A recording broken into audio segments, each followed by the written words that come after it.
Is your iPhone battery draining faster than usual? The problem could be a single app.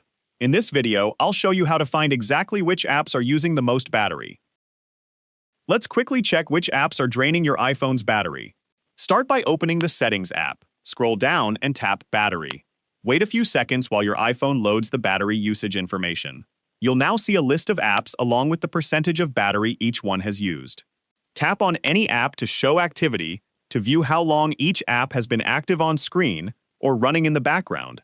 If you notice an app using an unusually high amount of battery, try closing it when you're not using it, updating it to the latest version, or limiting its background app refresh in settings. This can help improve your iPhone's battery life. That's how you can find apps draining your iPhone's battery.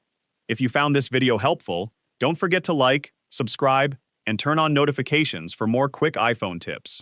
Thanks for watching, and I'll see you in the next one.